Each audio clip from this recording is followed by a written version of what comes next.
रवि लामिछानेले भने सरकारको नेतृत्व हामीले गर्न सक्ने सम्भावना बारे पनि छलफलमा छौँ भन्दै यस्तो बताए। उपनेताको विवाद टुङ्गाउन माओवादीको पदाधिकारी बैठक बस्यो।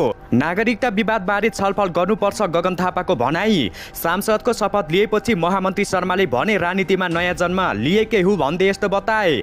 माधव नेपाल भन्छन् राष्ट्रपति पदबाट 2064 र 2072 मै अस्वीकार गरेको हुँ भन्दै यस्तो जानकारी दिए। मण्डल राई यादवको शपथ भोलि हुने। शेयर बजार 13.29 अङ्कको गिरावट।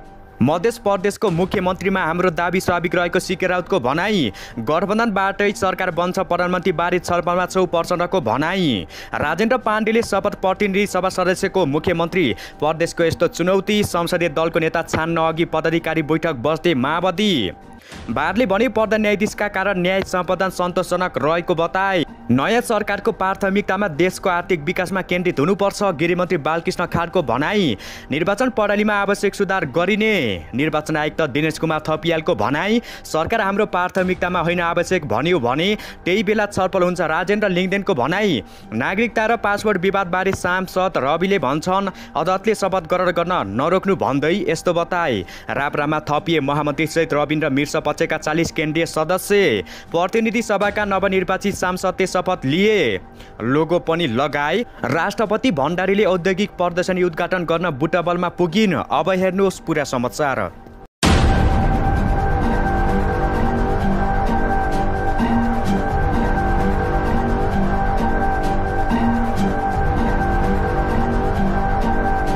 दर्शक महानुभावहरू नमस्कार। तपाईहरुलाई हार्दिक स्वागत छ नेपाली मिडिया युट्युब च्यानलमा। अहिलेसम्म पनि हाम्रो च्यानललाई सब्स्क्राइब गर्नु भएको छैन भने सब्स्क्राइब गरी साइडमै रहेको बेल आइकन घण्टीलाई बजाई अलमा क्लिक गर्न पनि नभुल्नु होला। दर्शकबिन तपाईहरु माझ नेपाली मिडियाको न्युज बुलेटिन खबरका साथ उपस्थित भएका छौ। साथै अबको देशको प्रधानमन्त्री को बन्छ अनि आज दिनभरि कहाँ के भयो सम्पूर्ण अपडेटले उपस्थित भएका छौ। भिडियोलाई भने अन्तिमसम्म हेरी हाम्रो मिनेटको लागि एउटा सानो लाइक गर्न भने नभुल्नु होला। दर्शकबिन हाम्रो भिडियो कहाँदेखि हेर्दै हुनुहुन्छ, देशदेखि हेर्दै हुनुहुन्छ या विदेशदेखि हेर्दै हुनुहुन्छ, हाम्रो अब के कस्तो लागिरहेको छ सल्लाह सुझाव प्रतिक्रिया भने तल कमेन्ट बक्समा गई कमेन्ट गर्न नभुल्नु होला। साथै दर्शकबिन हाम्रो भिडियो रेगुलर हेर्नुहुन्छ भने कमेन्टमा नियमित लेख्नुहोस्, अथवा हाम्रो भिडियो पहिलोपटक हेर्दै हुनुहुन्छ भने फर्स्ट टाइम भनी कमेन्टमा गई कमेन्ट गर्न नभुल्नु होला। आउनुहोस् दर्शकबिन लागु आजको विषयवस्तुतर्फ। दर्शकबिन राष्ट्रिय स्वतन्त्र पार्टीका सभापति रवि लामिछाने आगामी सरकारको नेतृत्वमा आफ्नो पार्टीको पनि दाबी रहने सङ्केत गरेका छन्। उनले सरकारको नेतृत्व राजस्वले गर्न सक्ने सम्भावना बारे पनि छलफल गरिरहेको बताएका छन्। आज सांसदको शपथ ग्रहण समारोहमा जाने क्रममा पत्रकारहरूले लामिछानेलाई घेरेर विभिन्न प्रश्न सोधेका थिए। आफ्नो नागरिकता र पासपोर्टका विषयमा सोधिएको प्रश्नमा उनले यो विषयमा न्यायालयमा रहेको भन्दै बोल्न नमान्ने बताएका छन्। राजनीतिक प्रश्नको चाहिँ खुलेर जवाब दिएका थिए। लामिछानेलाई ठुला दलका पुरानी नेताले नेतृत्व गर्ने अवस्थामा राजस्व सरकारमा जान्छ कि जाँदैन भनेर सोधिएको बताएका हुन्। उनले त्यस्तो सम्भावनालाई इन्कार गरेनन्। उनले आगामी नागरिकले मत दिएर विश्वास गरेर उनलाई जिताइसकेपछि हामीले जनमतको कदर नगर्ने कुरा आउँदैन। यद्यपि आफ्नै पार्टीले सरकारको नेतृत्व गर्ने भित्री चाहना पनि लामिछानेले गरेको बताएका हुन्। उनले अबको छलफल कुन ढङ्गले अगाडि बढ्छ भन्न सकिन्न।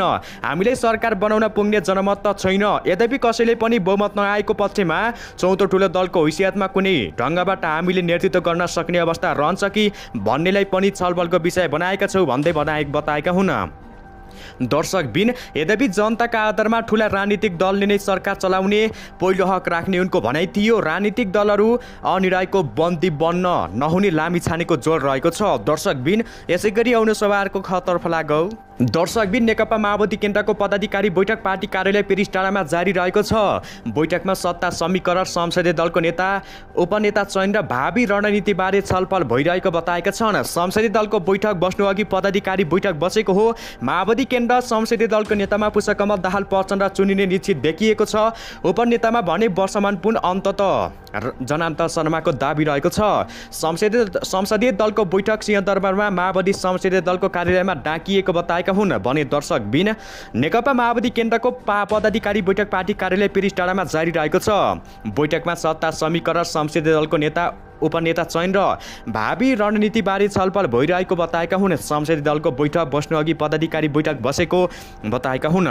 दर्शकबिन यसै गरी आउनु सभाहरूको खबरतर्फ लागौ। दर्शकबिन काङ्ग्रेसका नवनिर्वाचित सांसद गगन कुमार थापाले प्रतिनिधि सभा बैठकको परम्पराकाल नै नागरिकता विधेयकमाथि छलफल हुनुपर्ने बताएका छन्। प्रतिनिधि सभा सदस्यको शपथ ग्रहण समारोहमा सहभागी भएपछि सञ्चारकर्मी संघ प्रतिक्रिया दिँदै थापाले संसद बैठकको पहिलो एजेन्डा नै नागरिकता विधेयक हुनुपर्ने बताएका छन्। संसद बैठकको प्रारम्भ नै नागरिकता विधेयकमाथि छलफल हुनुपर्छ थापाले भनेका छन्। उनले नागरिकता विधेयकलाई स्वीकृति नगर्ने राष्ट्रपति विद्यादेवी भण्डारीको भूमिकाका बारेमा पनि सांसद छलफल हुनुपर्ने बताएका हुन्।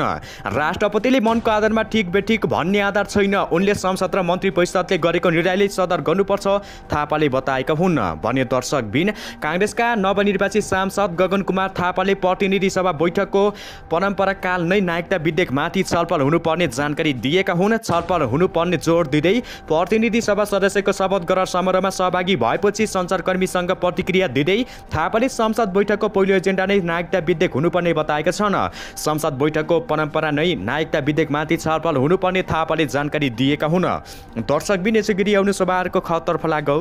दर्शकबिन नेकपा एकीकृत समाजवादीका अध्यक्ष माधव कुमार नेपालले राष्ट्रपतिका लागि आफू आकाङ्क्षी नरहेको बताएका छन्। बिहिबार प्रतिनिधि सभा सदस्यको शपथ ग्रहणपछि संघीय संसद भवन बाहिर सञ्चारकर्मी संघको कुराकानीमा उनले 2064 साल र 2072 सालमै आफूले राष्ट्रपतिका लागि प्रस्ताव गर्दा स्वीकार गरेको बताएका हुन्। नेता नेपालले त्यति बेला उमेर नपुगेकाले आफूले अस्वीकार गरेको पनि बताएका छन्। राष्ट्रपति बन्ने आकाङ्क्षा भएको भए 2064 सालमा नै मलाई राष्ट्रपतिको निम्तो प्रस्ताव भएको थियो। 2072 मा पार्टीबाट नै प्रस्ताव भएको थियो, मैले अस्वीकार गरेको हो। त्यति बेला मैले मेरो उमेर पुगेको छैन भनेको हो। आगामी दिनमा राजनीतिले मागेको आवश्यकतालाई मध्यनजर गरेर पद लिने भन्दै शक्ति बाँडफाँड बारे गठबन्धनमा छलफल नै सुरु भइसकेको नेता नेपालको भनाइरहेको छ।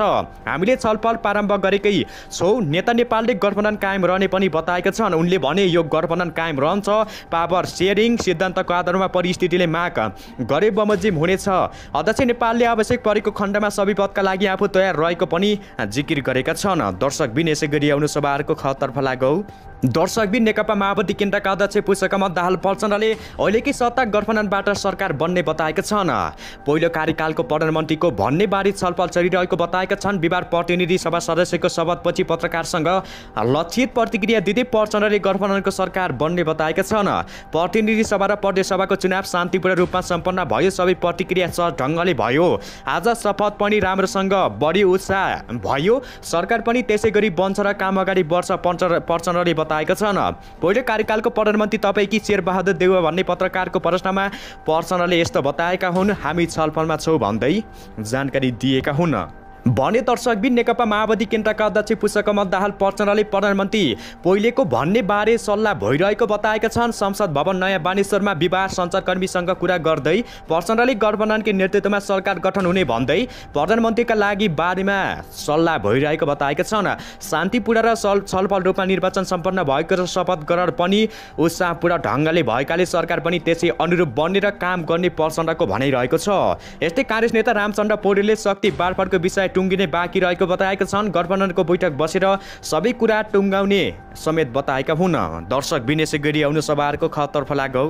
दर्शकबिन राष्ट्रिय प्रजातन्त्र पार्टीका अध्यक्ष राजेन्द्र लिङदेनले अन्य राजनीतिक दलहरू भन्दा फरक ढङ्गले संसदमा देश र जनताको पक्षमा आवाज उठाउने बताएका छन्। बिहिबार सांसद पदको शपथ लिएपछि पत्रकारहरूसँग कुरा गर्दै आफूहरूले हिजोको भन्दा अझै सशक्त ढङ्गले आवाज उठाउने बताएका छन्। 2074 सालमा राप्राका तर्फबाट लिङदेनले एक्लै संसद जितेका थिए। उनी झापा 3बाट प्रचण्डतर्फ निर्वाचन जितेर संसदमा पुगे पनि उनको पार्टीले राष्ट्रिय दलको मान्यता पाउन सकेका थिएनन्। यसपटक भने राप्राबाट 7 जना प्रत्यक्ष र 7 जना समानुपातिक गरी 14 जना सांसद भएका हुन्। यसअघि संसदको अन्तिम बैठकमा लिङदेनले आफू संसद एक्लै नफर्किने र टिम लिएर फर्किने अभिव्यक्ति दिएका हुन्। सोही सन्दर्भमा लोकतान्त्रिक गरेको प्रश्नमा लिङदेनले भनेका छन्, टिम अझै पुग्ने गरी भएन भने जस्तो भएन, तर हिजोको भन्दा अझै सशक्त ढङ्गले आवाज उठाउने सङ्ख्या भने भएको बताएका छन्। अब देश र जनताको पक्षमा फरक पर्ने गरी काम गर्छु, अरूको भन्दा भन्दा फरक ढङ्गले काम गर्छौँ। लिङ्कडिनले संसद आफ्नो पार्टीका निर्धारित राजनीतिक एजेन्डाका साथै सुशासनका मुद्दाहरू, विकासका मुद्दाहरू, सेवा पर्वका मुद्दा, राष्ट्रियताका मुद्दाहरू संसदमा उठाउने प्रश्न गरेका हुन्। उनले सरकार गठनको छलफलमा आफूहरू सहभागी नभएको र आफूहरूको प्राथमिकता पनि नरहेको स्पष्ट पारेका छन्। सरकार गठनको छलफलमा हामी सहभागी भएका छैनौँ, हाम्रो प्राथमिकता पनि पर्दैन। प्रमुख राजनीतिक दलहरूले मिलेर सरकार गठन गरेर राम्रो भन्ने हाम्रो मान्यता हो। उनले भने हाम्रो आवश्यकता भयो भने त्यति बेलामा छलफल हुन्छ भन्दै जानकारी दिएका हुन्। दर्शकबिन, यसैगरी आउने सभाहरूको खतर्फ लागौ। दर्शकबिन, प्रतिनिधि सभाका नवनिर्वाचित सांसदहरूले आज बिहिबार पद तथा गोपनीयताको शपथ ग्रहण गरेका छन्। सङ्घीय संसद भवनको हल वा नयाँ बानेश्वरमा प्रतिनिधि सभाका ज्येष्ठ सदस्य परशुराम शमशेर जबराले सांसदलाई शपथ गराउनु भएको हो। केही सांसदले ईश्वरको नाममा र केहीले जनताको नाममा शपथ लिएका छन्। 26 जना सांसदले मृत भाषामा शपथ लिएका छन् भने अरूले नेपाली भाषाको प्रयोग गरेका छन्। शपथसँगै सङ्घीय संसद सचिवालयले संसदको लोगो पनि वितरण गरेका छन्। शपथ ग्रहणका लागि सांसदहरू आफ्नो जातीय पहिचान झल्किने पोषक लिएर संसद भवनमा पुगेका थिए। थरीथरीका पोषक र वेशभूषामा सांसदहरूको उपस्थितिले संसद भवन नयाँ बानेश्वरको निकै रमाइलो देखिएको थियो। राष्ट्रपति विद्यादेवी भण्डारीले हिजो बुधबार प्रतिनिधि सभाका ज्येष्ठ सदस्य परशुराम शमशेर जबरालाई पद तथा गोपनीयताको शपथ ग्रहण गराउनु भएको थियो। जबराले प्रतिनिधि सभाका अरू नवनिर्वाचित सांसदलाई शपथ गराउने जिम्मेवारी पाउनु भएको पनि जानकारी दिएका हुन्। प्रतिनिधि सभामा प्रत्यक्ष निर्वाचित 165 र समानुपातिक प्रणालीबाट निर्वाचित 110 गरी 275 जना सांसद रहेका थिए। शपथ समारोहमा अगाडि सांसद सचिवालयका महासचिव डाक्टर भरतराज गौतमले नवनिर्वाचित सांसदलाई स्वागत, बधाई एवं शुभकामना व्यक्त गर्नुभएको जनाएका हुन्। शपथ ग्रहणका लागि सांसदहरू आफ्नो जातीय पहिचान झल्कने पोषक लगाएर संसद भवन पुगेका थिए। थरीथरीका पोषक र वेशभूषामा सांसदहरूको उपस्थिति संसद भवन नयाँ बानेश्वरको दृष्टि निकै रमाइलो देखिएको पनि जानकारी दिएका हुन्। राष्ट्रपति विद्यादेवी भण्डारीले हिजो बुधबार प्रतिनिधि सभाका ज्येष्ठ सदस्य परशुराम शमशेर जबरालाई पद तथा गोपनीयताको शपथ ग्रहण गराएको पनि बताएका छन्। जबराले प्रतिनिधि सभाका अरू नवनिर्वाचित सांसदले शपथ ग्रहण गराउने जिम्मेवारी पाएको पनि जनाएका हुन्। दर्शकबिन, यसैगरी आउने सभाहरूको खतर्फ लागौ। दर्शकबिन, प्रमुख निर्वाचन आयुक्त दिनेश कुमार थपियालले गर्ने संस्था र अनुगमन लगायतबाट आउने सुझाव समेतका आधार आगामी दिनमा निर्वाचन प्रणाली आवश्यक नीति र कानुन सुधार गरिने बताएका छन् भने दर्शकबिन, प्रतिनिधि तथा प्रदेश सभा सदस्य निर्वाचनको बारी पर्दा न्यायाधीश फोरमको प्रतिवेदन। थपियालले विद्यमान संरचना, कानुन र नीतिभित्र रहेर गर्न सकिने सुधार यहीबाट र गर्न सकिने आयोगले तयार गरेको बताएका हुन्। उनले निर्वाचन कानुन र व्यवस्था र प्रतिक्रिया सम्बन्ध देखिएका सवाल तथा अन्यबाट स्पष्ट हुँदै कर्म सुधारको बाटोमा पर्दा न्यायाधीश फोरमले दिएका सुझाव मनोनयन गरिने उल्लेख गरेका छन्। प्रतिवेदन बुझाउँदै फोरमका अध्यक्ष टोप बहादुर सिंहले निर्वाचन स्वच्छ, निष्पक्ष र भयित वातावरण सम्पन्न गरेकोमा निर्वाचन आयोगले धन्यवाद दिँदै आगामी दिनका लागि सुधार्नु पर्ने पक्षमा सुझाव प्रस्ताव गरेका थिए। निर्वाचनमा भने फोरममा आबद्ध 32 पर्दा न्यायाधीशले विभिन्न पन्ध्र जिल्लामा प्रशिक्षण गरेका थिए। दर्शकबिन, यसैगरी आउनु सभाहरूको खतर्फ लागौ। दर्शकबिन, गृहमन्त्री तथा नेपाली काङ्ग्रेसका नेता बालकृष्ण खालले नयाँ सरकारको पहिलो प्राथमिकता देशको आर्थिक विकासमा केन्द्रित हुने बताएका छन्। देशमा देखिएको आर्थिक मन्दीका कारण मुलुक अप्ठ्यारोमा परेको भन्दै उद्योगी व्यवसायीको समस्या समाधान गर्न नयाँ सरकारले हातेमालो गरेको बताएका छन्। बुटवलमा बिहिबारदेखि सुरु भएको औद्योगिक प्रदर्शनमा बोल्दै गृहमन्त्री खालले निजी क्षेत्रलाई हौसला प्रदान गरी अगाडि बढ्नुपर्ने बताएका छन्। बैंक बढिरहेको ब्याज दरमा सरकारले नीतिगत हस्तक्षेप गर्ने बताएका छन्। सरकार र नीति क्षेत्रले राज्यको आर्थिक क्षेत्रलाई साझा दायित्व मानेर काम गर्नुपर्ने बताउँदै उनले त्यसका लागि सरकार साथमा रहेको बताएका हुन्। कोरोना महामारीले आर्थिक क्षेत्रमा गम्भीर असर पारेको बताउँदै उनले औद्योगिक क्षेत्रमा ठूलो नोक्सानी पुर्याएको बताएका छन्। कोरोनाको नियन्त्रण र व्यवस्थापन भए पनि पूर्ण रूपमा समाप्त नभएको बताएका छन्। निर्माणाधीन अन्तर्राष्ट्रिय प्रदर्शन स्थल छोटो सम्पन्न गर्न आफ्नो तर्फबाट सहयोग हुने पनि बताएका छन्। गृह तथा नेपाली काङ्ग्रेसका नेता बालकृष्ण खालले नयाँ सरकारको पहिलो प्राथमिकता देशको आर्थिक विकासमा केन्द्रित हुने बताएका छन्। देशमा देखिएको आर्थिक मन्दीका कारण मुलुक अप्ठ्यारोमा परेको भन्दै औद्योगिक व्यवसायको समस्या समाधान गर्न नयाँ सरकार हातेमालो गर्नुपर्ने बताएका हुन्। बुटवलमा बिहिबारदेखि सुरु भएको औद्योगिक प्रदर्शनमा बोल्दै गृहमन्त्री खालले निजी क्षेत्रमा हौसला प्रदान गर्ने गरी अगाडि बढ्नुपर्ने बताएका छन्। दर्शकबिन यसै गरी अनुसभाको खतर्फ लागौ। दर्शकबिन संसदीय दलको नेता चयन गर्नु अगाडि नेकपा माओवादी केन्द्रले आफ्ना पदाधिकारी बैठक बोलाएको थियो। दिउँसो 3 बजेका लागि पदाधिकारी बैठक बोलाएको केन्द्रीय कार्यालयका मुख्य सचिव श्री राम ढकालले जानकारी दिएका हुन्। ढकालका अनुसार पार्टी कार्यालय पेरिसटारामा बस्ने पदाधिकारी बैठकमा दलको नेता उपनेता प्रमुख सचेतक लगायत चयन गर्ने विषयमा छलफल भएको थियो। संसदीय दलको नेता छान्नका लागि भने माओवादीले आज 4 बजेलाई बैठक बोलाएको हो। दिउँसो 3 बजेका लागि पदाधिकारी बैठक बोलाएको केन्द्रीय कार्यालयका मुख्य सचिव श्री राम ढकालले जानकारी दिएका छन्। ढकालका अनुसार पार्टी कार्यालय पेरिसटारामा बस्ने पदाधिकारी बैठकमा दलको नेता उपनेता प्रमुख सचेतक लगायत चयन गर्ने विषयमा छलफल भएको जनाएका हुन्। दर्शकबिन यसै गरी आउनु सभाहरूको खतर्फ लागौ। दर्शकबिन राष्ट्रपति विद्यादेवी भण्डारी राष्ट्रिय औद्योगिक प्रदर्शनी उद्घाटनका लागि बिहिबार बुटवल आएकी छिन्। रूपन्देवी उद्योग सङ्घले आयोजना गरेको 15औं राष्ट्रिय औद्योगिक प्रदर्शनी कृषि प्रविधि तथा पर्यटन महोत्सव 2079 को उद्घाटनका लागि राष्ट्रपति भण्डारी बुटवल आएकी हुन्। राष्ट्रपति भण्डारी नेपाली सेनाको हेलिकप्टर मार्फत रूपन्देवीको रामनगर स्थित नेपाली सेनाको ब्यारेकमा दिउँसो 1 बजेर 10 मिनेट जाँदा अवतरण गरेकी थिइन्। उनले आज बुटवल मापदण्डमा आयोजित एक समारोह बीच औद्योगिक प्रदर्शनीको औपचारिक उद्घाटन गर्ने उद्योग सङ्घका अध्यक्ष माधव प्रसाद पौडेलले जानकारी दिएका हुन्। राष्ट्रपतिको स्वागतका लागि प्रदर्शनी स्थल बुटवल मण्डलमा विशेष तयारी गरिएको, जिल्ला सुरक्षा व्यवस्था समेत कडाई बनाइएको बताएका हुन्।